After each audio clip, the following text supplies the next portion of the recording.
If you want to become pregnant, watch this video from the beginning to the end.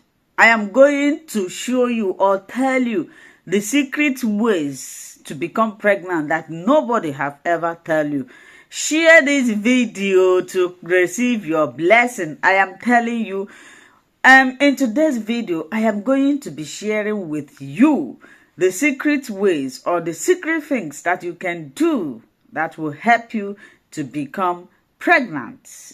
So watch the video, share it, and before we dive into this topic, I want to put a disclaimer that myself, Tochi, I am not a medical practitioner.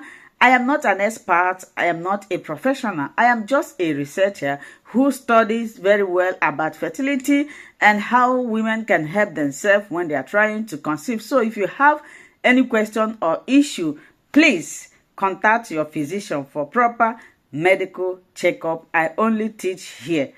A lot of people have been calling me, writing me, please, I want to become pregnant. I have done everything. It's not happening. What can I do? Why am I not becoming pregnant? Enlighten us. We know you are a researcher. Please, what is your findings about how women can help themselves to become pregnant? And this is what I am here to teach you.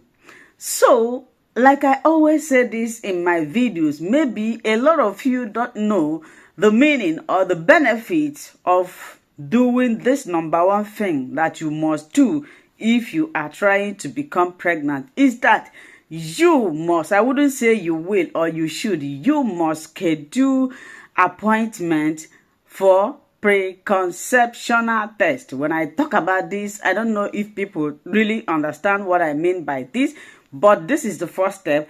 This is very, very important if you are trying to become pregnant. And somebody will ask, what is preconceptional test? You always talk about this.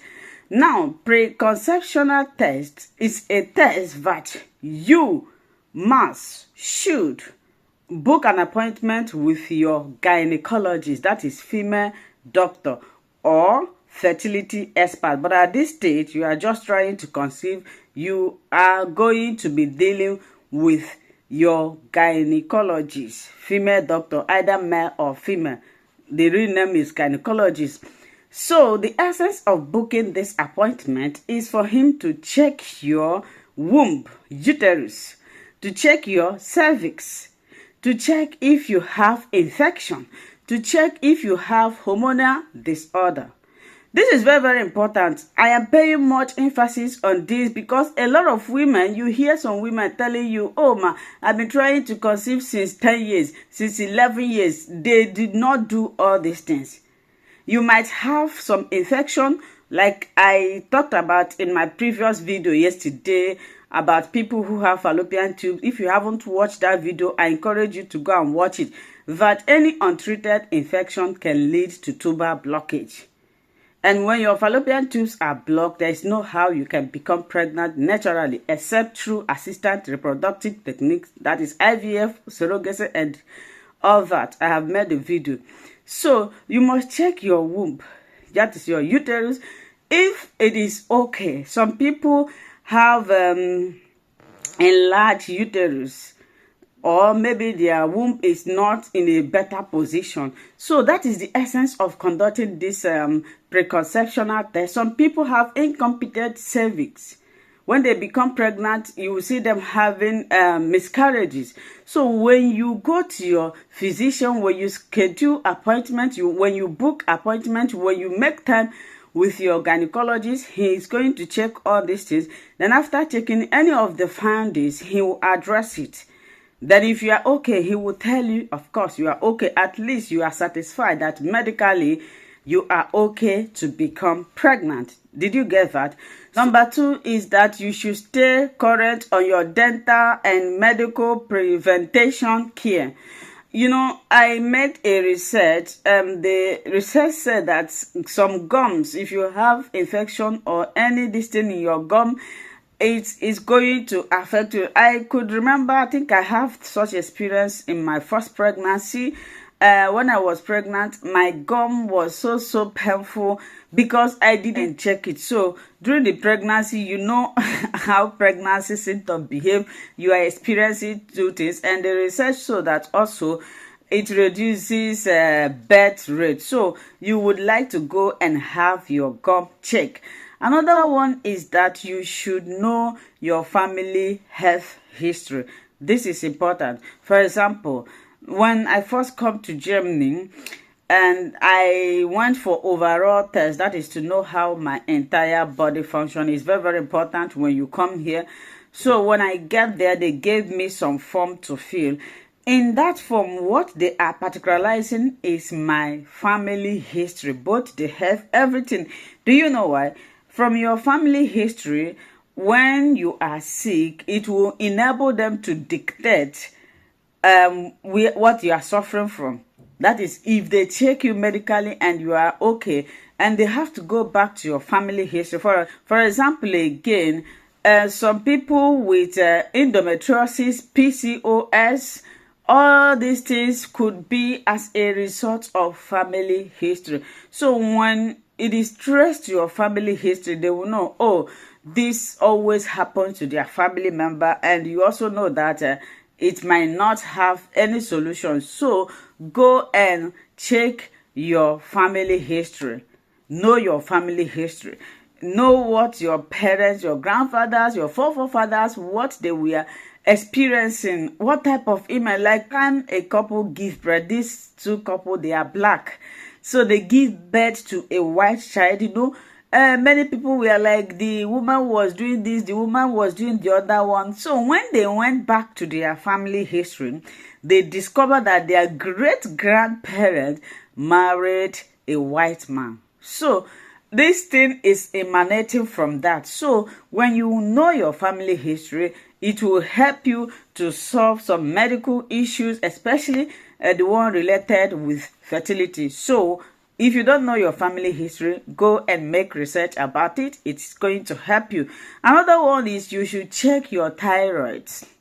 I always say in my live videos and some of my teachings that if you are trying to conceive mother, especially if you are up to 35 years, you should always check your thyroid gland if your thyroid is functioning properly. For example, thyroid is the hormone that controls your metabolism. What types of thyroid problem? Hypothyroidism, when your thyroid gland is underactive. We have a hyperthyroidism when your thyroid gland is excess. So you would like to go and check your thyroid, because when you have thyroid dysfunction, it's going to affect the way your ovaries and your hormones function. For example, thyroid gland will affect your FSH, that is follicle stimulating hormone. People with hypothyroidism might not likely be ovulating. People with hyperthyroidism, the same thing. So you would like to go and have your thyroid checked so that you will know if you wouldn't have problem when trying to conceive. Another one is that you should baby dance. Check my comment section for the meaning of baby dance. Baby dance, you want to become pregnant, right? You have to call baby dance your work. The more you baby dance, the more chances you are creating for yourself to become pregnant. Another one is that you should consider semen analysis tests. Most of the time when couples are trying to conceive, they always believe that anything infertility is coming from the woman. No, men have their own form of infertility. So when their semen count is low, it's going to affect. When the movement, that is the motility, is low, it's going to affect. When the morphology is low, it's also going to affect. So if you are a couple trying to conceive, I would advise you, both you and your partner should be participating, not only the female. The female will go to her own test, which I have been listing above. Then your own is to undergo what is known semen analysis. Then there they will find out if you need any support, any help. Then after that, you are good to go. Another one is you should track your ovulation. A lot of women trying to conceive do not even know when they are likely going to release an egg, or even when their body is fertile. This is what I always teach in this my platform. So you must know when your body want to release egg, when you are likely going to ovulate. It's very, very important, so that you will plan your pregnancy, especially knowing your fertile windows, you start baby dancing on your fertile windows. Another one is you should exercise. When I'm talking about exercise, I don't mean strenuous exercise. I mean mild exercise like walking, yoga. This will help you. Another one is that you should reduce stress. In fact, I would say you should learn how to cope with stress. When you do all these things, all the secrets that I've just leaked to you now, then you are facilitating your ability, your chances of becoming pregnant. If you enjoy this video, please share this video, follow our page, subscribe to support us, recommend this page, review your experience with Tochi Fertility Channel, and God will bless you until I come your way. Before I leave, let me put a disclaimer again that I'm not a medical practitioner, I'm not an expert. I am a researcher who studied to educate women trying to conceive. So if you have issues or questions, please contact your physician. Till I meet your way. Bye-bye.